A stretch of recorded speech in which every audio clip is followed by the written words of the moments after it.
네, 안녕하세요. 이진우입니다. 2021년 여름호 특별 좌담 인구 문제 얼마나 심각한가를 시작하도록 하겠습니다. 사실 많은 사람들이 인구 문제가 심각하다고 아우성을 쳐요. 뭐 저출산 문제도 이야기하고 뭐 인구 절벽 얘기도 하고 뭐 집단적 자살이다 뭐 이런 이야기도 하는데요.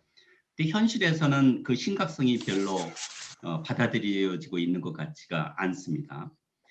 한편에서는 현재 78억 인구라고 그러는데 이거 뭐 매년 증가하다 보니까 기하급수적으로 증가해서 뭐 환경 문제, 그다음에 식량 문제, 에너지 문제 등 예측하기 어려운 재앙을 초래할 것이라고 경고하는 사람들도 있고요.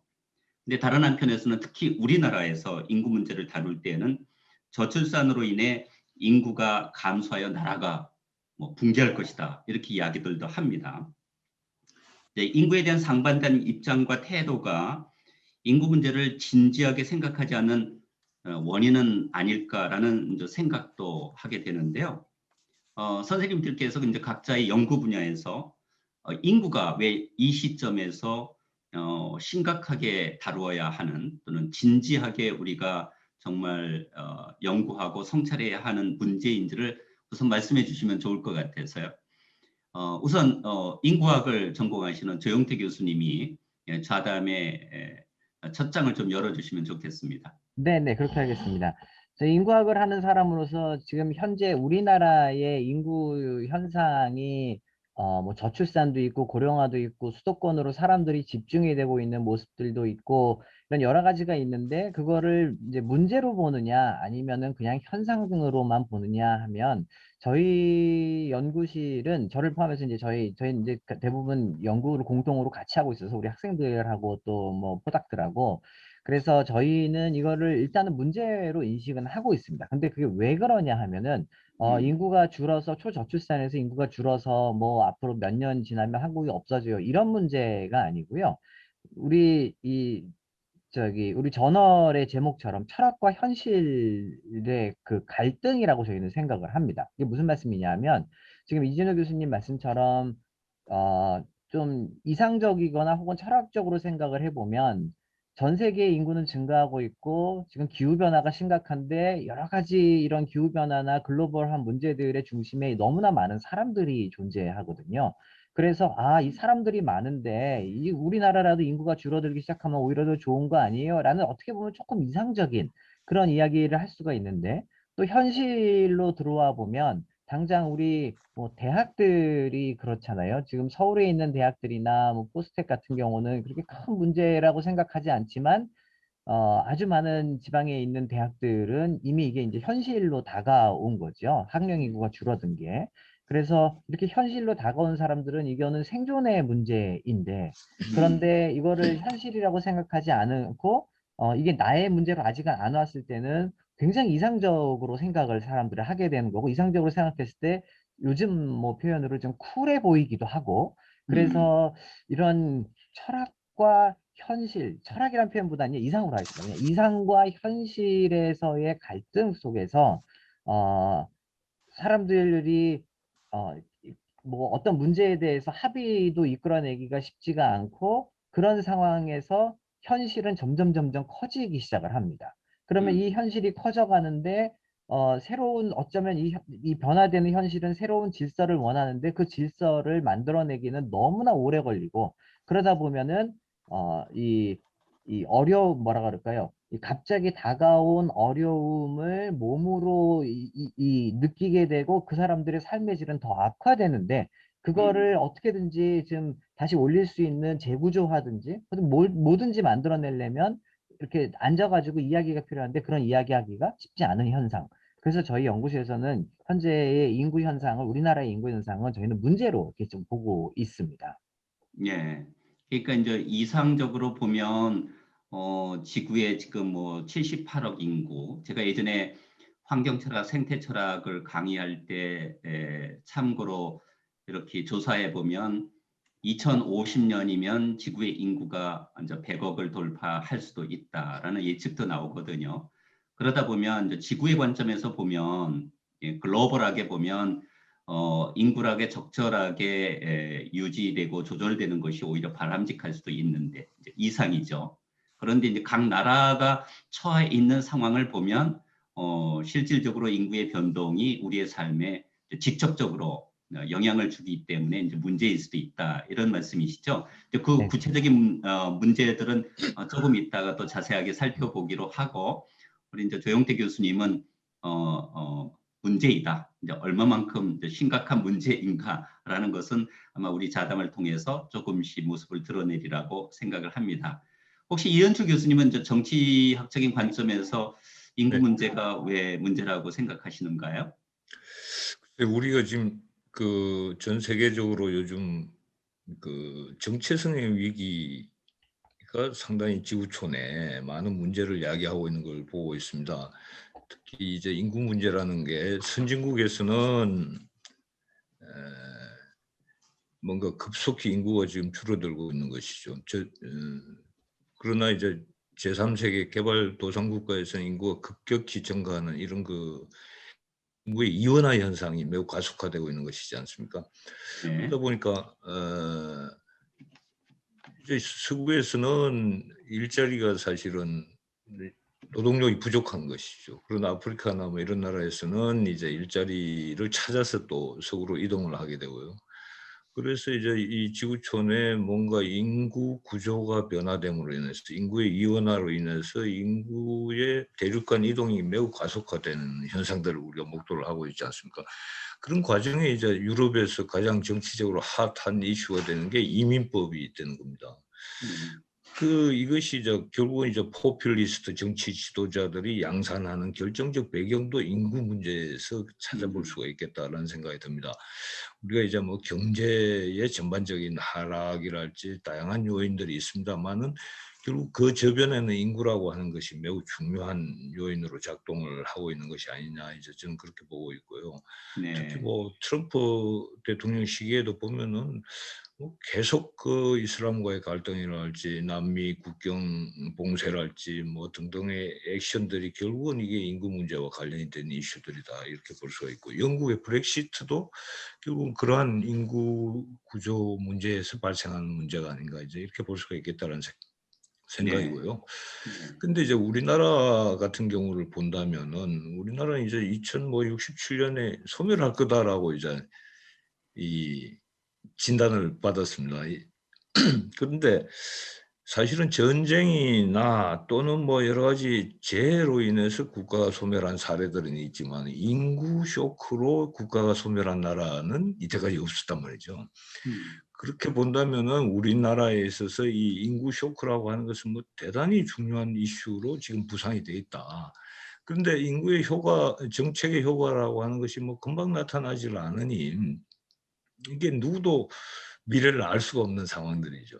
그러다 보니까 이제 더더욱이 인구 문제가 금방 답은 안 나오면서 우리한테 매우 실감 있는 주제로 지금 와닿아 버렸다는 것이죠. 그래서 이게 결국은 이제 정치 문제이기도 하고 사회 문제이기도 하고 뭐 우리 모두의 미래와 직결되는 문제로서 우리 앞에 와닿았다 이렇게 생각을 하고 있습니다.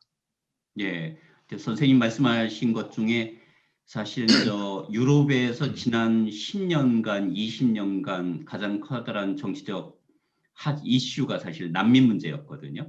예, 그러니까 난민이라는 것은 인구 이동의 문제이죠. 그러니까 뭐 왜 사람들이 예컨대 아프리카 대륙을 떠나서 생명을 무릅쓰고 유럽 대륙으로 넘어가려고 그러는가 이제 이런 이슈가 제기되었을 때 경제적인 예컨대 빈부의 격차, 뭐 기후변화 이런 것들을 이야기를 드는데 실질적으로는 저 아프리카 대륙이 가장 젊은 대륙이고 뭐 인구가 폭증하고 있고 또 유럽은 노화하는 저 대륙으로서 이제 사실은 노동력이 부족하고 그러니까 이제 이것도 사실은 보면 이제 인구 이동의 문제라는 것이 아주 제 귀에 쏙 들어오네요. 그러니까 사실 우리가 겪고 있는 많은 정치적 문제들도 인구에서 비롯한다 이렇게 이제 보신다는 말씀이 아주 인상적이었습니다. 우리 김영미 교수님은 무엇을 위기로 보시는가요? 네. 선생님 이 질문 지를 보면서 인구가 왜 문제인가 이거에 대해서 이제 고민을 시작을 했다가 문득 떠오른 책이 있었습니다. 똑같은 질문이었거든요. 이게 Why Demography Matters라는 책이 어, 있습니다. 아마 조인턴 선생님 잘 아실 텐데 데니 돌링이라고 하는 옥스퍼드대 인구학자가 이제 쓴 책인데요. 여기서 이제 사실 정말 전형적인 인구학에서 이제 나온 책이지만 여기서 Why Demography Matters에 대해서 이제 이들이 제시하고 있는 퍼스펙티브가 뭐냐면 굉장히 인상적이어서 제가 그걸 가지고 왔는데, 그러니까 일단은 인구가 중요한 이유가 인구가 사회적인 X, Y에 영향을 미치기 때문에 중요하다. 이런 관점은 좀 버리자. 이런 얘기를 하더라고요. 그래서 인구가 X, Y 뭐에 영향을 미치기 때문에 중요하다고 보기보다는 인구가 사회의 다른 모든 것들의 변화를 반영하고 또 그것을 추동한다. 이런 인구와 사회적인 과정들의 상호작용을 잘 이해할 수 있는 방식으로 이해하는 게 필요하고, 그런 면에서 인구가 더 중요하다. 인구가 어떻게 사회적 과정들과 상호작용을 맺느냐. 예컨대 인구가 지금 줄어들거나 늘어들거나 하는 그것들이 어떤 사회적인 맥락 속에서 일어나고 있는가. 예컨대 불평등이 어떻게 증가하고 있는 상황에서 어떤 변화들, 인구 변화가 어떤 영향을 미치는지, 그 다음에 젠더, 성별 어떤 분업 체제가 변화하고 젠더 갈등들이 격화되는 시기에 인구가 어떤 영향을 미치게 되는지, 혹은 그것을 어떻게 추동하는지, 아니면 과학기술, 산업 변화 이런 것들하고 어떻게 맞물려 있는지, 환경 변화와 어떻게 맞물려 있는지, 이주 이전의 문제와 어떻게 맞물려 있는지, 이런 것들과 이제 인구가 어떻게 맞물려 있는지, 어떻게 서로 영향을 주고받는 그 상호작용을 잘 이해하는 게 필요하고, 그런 면에서 인구가 중요하다. 왜냐하면 그것을 통해서야만 우리가 그 사람이 이렇게 얘기를 하더라고요. 우리가 미래에 대한 오너십을 가질 수 있다. 우리가 이런 현상들을 더 잘 이해함으로써, 그 상호작용의 과정들을 더 잘 이해함으로써 우리가 어떤 미래를 만들 것이냐, 미래에 대한 오너십을 우리가 어떻게 가질 것이냐, 이런 그럴 수 있다는 것이죠. 그래서 그런 면에서 굉장히 중요하다라고 얘기를 했고, 저도 전적으로 동감을 해서 일단 소개를 했습니다. 그래서 저는 선생님께서 저도 이렇게 보면은 인구를 숫자로 생각해 왔던 경향들, 이런 게 선생님이 말씀하셨던 것처럼 우리가 뭔가 이렇게 인구 문제를 진지하게 생각하지 못했던 것을 반영한 것이 아니냐 생각하고요. 인구를 어떤 사회적 과정으로부터 독립적인 무엇으로 설정을 하면서 인구는 숫자, 인구 학자들이 주로 이제 전공하는 숫자의 문제다라고 생각을 했던 게 우리가 참 이 문제를 바라보는 진지하지 못했던 태도가 아닌가. 좀 더 진지한 태도는 이것이 사회적 과정과 어떻게 상호작용을 맺고 있는가를 더 들여다보는 것이라고 생각을 합니다. 아주 정말 저희들이 철학과 현실에서 그 책을 보고 좌담 제목을 정한 것은 아닌데요. Why Demography Matters. 사실은 아주 시각의 반전이라고 저는 생각이 드는데, 우리가 많은 사람들이 생각하는 것은 인구 변동이 이제 사회적으로 엄청난 영향을 미칠 것이다. 이렇게는 이제 직관적으로 판단을 하거든요. 근데 이제 그 책의 논점은 그렇게 볼 수도 있지만 사실은 사회가 변화하는 것이 인구에 오히려 반영되는 측면이 더 강하다라는 것이죠. 그러니까 인구와 이제 사회를 두 축으로 놓고 본다면 우리는 이제까지 인구에서 사회로 가는 화살표에만 집중을 했는데, 거꾸로 예컨대 사회의 변동이 이미 기조에서는 수없이 변화하고 있는데, 이것이 말하자면 인구 변동으로 나타나는 것이 아니냐. 그러면 인구 변동이라는 것은 일종의 우리 이제 사회 병리학적인 관점에서 보면 징후라고 볼 수도 있는 것 아니냐. 뭐 이런 이야기인 것 같아요. 아주 되게 인상적이라고 생각되는데, 우리 조영태 교수님 어떻게 생각하세요? 네, 인구하고 사회는 사실 떼어서 볼 수가 없을 것 같아요. 그러니까 저희 인구학에는 크게 인구학이 두 가지로 나뉘어집니다. 학문적으로 하나는 형식 인구학이라는 게 있고요. 또 하나는 사회 인구학이라는 분야가 있어요. 형식 인구학을 우리가 보통 이제 사회에서 인구학 하면은 인구 통계라는 단어가 먼저 떠오르잖아요. 인구 통계가 매우 중요한데, 일단은 기본적으로 이 동네에 몇 명이 사는지, 그리고 얼마나 많이 태어나는지, 얼마나 많이 사망하고 왜 사망하는지, 이런 것들을 기록을 해야만 사회 변화를, 그 사회를 읽어낼 수가 있어서, 그 기록하고 정리하고, 통계가 없는데 어떻게든지 추론을 해보고 하는 게 형식 인구학의 분야예요. 그래서 그게 이제 한 분야고, 또 다른 하나의 분야는 지금 방금 김영미 교수님 말씀하신 것처럼 사회하고 인구하고 어떤 관계를 서로 갖고, 이 현상은 왜 생겼고, 그 현상의 임팩트는 사회에 뭘 주고, 이거를 연구하는 거는 사회 인구학의 영역입니다. 사실 우리나라에는 지금까지 통계청이 굉장히 이런 뭐랄까 인구 통계를 굉장히 잘 이렇게 조사도 해오고 정리도 잘 해왔는데, 그게 조금 더 강조가 많이 되어 왔던 것 같아요. 그러다 보니까 출산율 자체가 우리의 목표가 되어 왔고요. 뭐 반드시 그건 아니지만 그래도 출산율이 목표가 된 거예요. 사실은 출산율보다 더 중요한 거는, 진짜 그래서 태어난 애들이 어떻게 자라나는데, 얘네들이 자라나는 환경 속에서 학교는 선생님이랑의 관계가 숫자가 중요하지 않은 건 아니에요. 예를 들어 저희 막 70명 있을 때, 한 교실에 70명 있을 때 선생님과의 관계와, 그 다음에 지금 한 반에 뭐 한 15명 혹은 20명 있는 때 선생님과의 관계가 달라져야 되는데, 그 다른 거는 어떻게 달라지는데, 이런 거를 연구를 하고 있는 거는 사회인구학 쪽이거든요. 그래서 사회인구학의 영역에서는 인구하고 사회를 저희는 사실은 동일시하게 오히려 더 생각을 많이 합니다. 그래서 지금 김영균 교수님 말씀하셨던 그 사회와 사회적 과정 속에서 인구, 그 다음에 인구 변동이 또 사회적 과정에 영향을 주고, 그런 것들이 그 어찌 보면은 형식 인구학에서 다루는 숫자의 변화보다 우리 일상에는 더 많은 영향을 주는 것 같아요. 그래서 저도 거기에 전적으로 동의를 하고, 그렇게 본다면 우리나라의 인구 정책이, 가만 이렇게 좀 멀리서 생각을 해보면 우리나라의 인구 정책이 숫자에 더 관심을 가져왔는지, 아니면 그 사회적 과정과의 인터랙션에 더 관심을 가져왔는지 해보면 전자에 관심을 훨씬 더 많이 가졌어요. 지금도 그렇습니다. 예. 그래서 사실 이번 정부 들어와서 처음에는 그렇지 않겠다라고 얘기를 했는데, 그럼에도 불구하고 우리 눈으로 딱 보이는 거는 인구 지표들, 숫자이기 때문에 나도 모르게 자꾸 그쪽으로 가게 된다는 거죠. 그런데 더욱더 중요한 거는 사실 이게 사회적 과정과의 인터랙션, 혹은 인구가 그냥 사회적 과정의 일부분일 수도 있을 것 같다고 저는 생각이 듭니다. 그래서 우리나라의 뭐 저출산의 출산율을 높여야 돼요, 낮아야 돼요, 왜 생겨요, 뭐 이런 것도 굉장히 중요하지만, 그래서 그런 것 때문에 우리의 사회 구조가 어떻게 영향을 받는지, 거기에 조금 더 우리가 포커스를 맞춰야 되지 않을까, 이런 생각을 좀 들었습니다. 그러니까 뭐 인구는 숫자가 아니라 사회적 현상이다. 뭐 이건 분명한 것 같아요. 네. 요 문제 조금 더 깊이 있게 좀 들어가 봤으면 좋겠는데요. 음. 김영미 교수님이 추가한 질문 좀 드려보고 싶은데, 우리가 이제 사회적 불평등 연구하시잖아요. 그죠?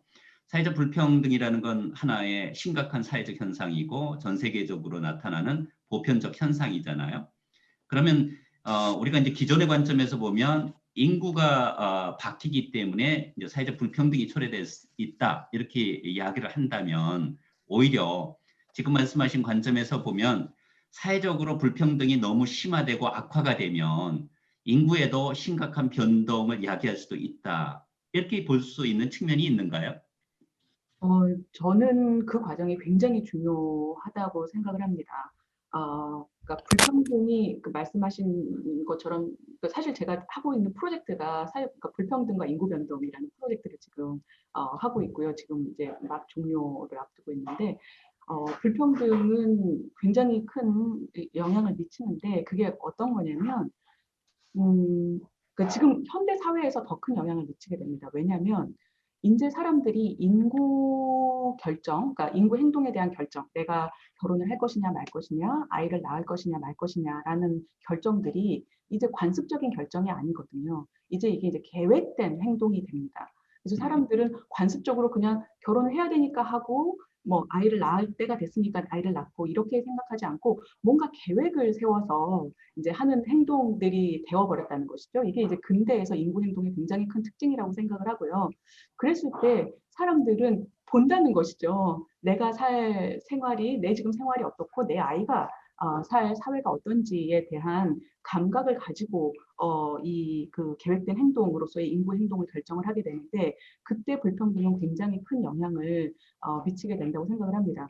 여러 가지 경로가 있어요. 그러니까 사회불평등이 증가할 때 왜 그 인구 행동이 위축되는가, 뭐덜 애를 덜 낳고 결혼을 덜 하게 되는가, 이거를 그 영향을 미치는 여러 가지 경로가 있습니다. 그걸 하나하나 밝혀내가는 게 굉장히 중요하다고 생각을 하고요.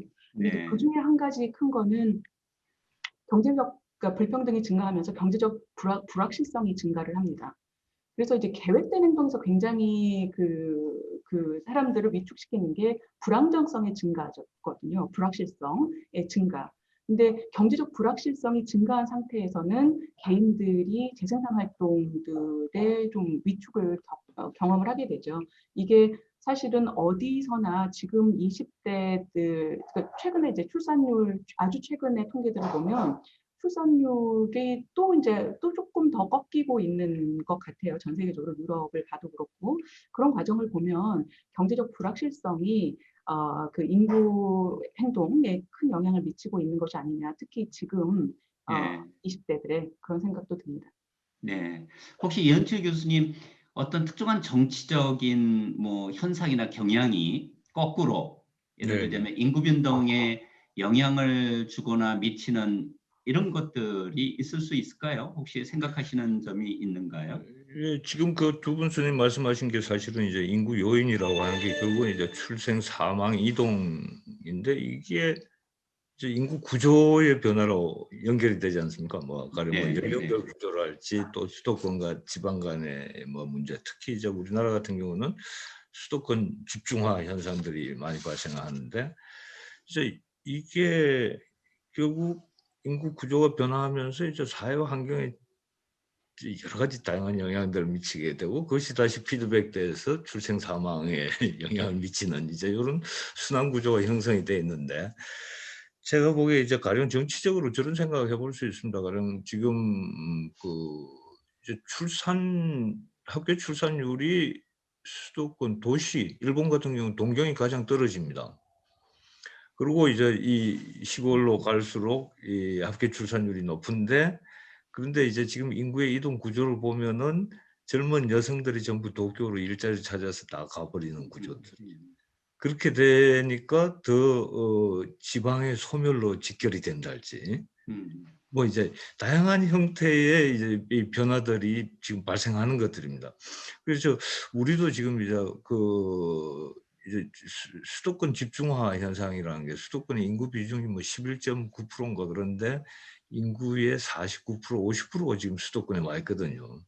그러니까 이런 현상들이 결국은 인구 구조와 매우 밀접하게 관련이 되고 저출산 구조를 가속화시키는 그런 현상으로 작동을 할 수가 있다고 볼 수가 있겠죠. 예. 지금 뭐 이현주 교수님이 지방의 소멸 이렇게 말씀을 하시니까 이제 제가 포스텍이 있는 곳이 포항이고 또 오랫동안 제가 대구에서 학생들을 가르쳐서 잘 알고 있는데 이제 스트레스를 받으면 자동차를 몰고 경북의 산간 지역에 제가 이제 드라이브를 나가거든요. 근데 시골에 가면 노인들밖에 안 계세요, 사실은. 네. 제가 이제 한국 나이로는 67인데 아마 시골에 가면 저는 청년에 속하거든요. 그러니까 우리나라에서 이제 뭐 지방의 소멸이다, 인구 절벽이다, 뭐 이건데 집단적 자살이다 이렇게 나오는 이유 중에 가장 커다란 인구 변동 현상이 아마 노령화가 아닌가 이제 이런 생각이 들거든요. 그래서 제가 한번 인구 통계를 숫자가 아니라 사회적 현상이라고 그러기는 하지만 일단 통계를 찾아봤는데 제가 왜냐면 55년생 베이비 부머거든요. 55년부터 63년까지 우리 베이비 부머 세대라고 그러는데 우리 때만 하더라도 계획을 하지 않았습니다. 김영미 교수님. 때가 되면 그냥 결혼하는 줄 알고 결혼하면 애 낳아야 되는 줄 알고 이렇게 애를 낳거든요. 베이비 부모 세대인데요.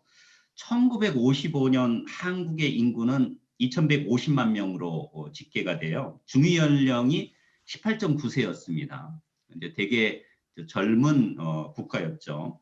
그런데 2020년에는 현재 이제 말씀하신 것처럼 인구가 5,126만 명에 인구 중위 연령이 43.7세로 올라갔습니다. 거의 서구 선진국의 아마 노령 사회하고 거의 비슷한 수준이 아닌가 이런 생각이 드는데요. 근데 우리나라 사람들은 대부분 이런 현상을 발전으로 받아들입니다. 평균 수명이 늘어난다는 것은 우리의 삶의 질이 높아졌다는 것을 의미하고 사회가 발전했다는 것을 의미하니까요. 그래서 평균 수명이 이렇게 늘어난다는 것은 좋은 현상이잖아요, 사실은. 근데 중위 연령이 높아졌다는 것은 사회가 이제 노화했다는 것을 말해 주는 것인데, 사람들은 노령 사회다, 노령화 사회다 이런 이야기를 이제 미디어 매체를 통해서 많이 듣기는 하지만 왜 이것이 문제인지에 관련돼서는 뭐 그렇게 깊이 있게 생각을 하지 않는 것 같아요. 예를 들자면. 그래서 이런 것들이 어떤 문제를 초래하는지, 어떤 사회적 현상들을 반영하는 것인지에 대해서 우리가 조금 논의해 봤으면 좋겠습니다.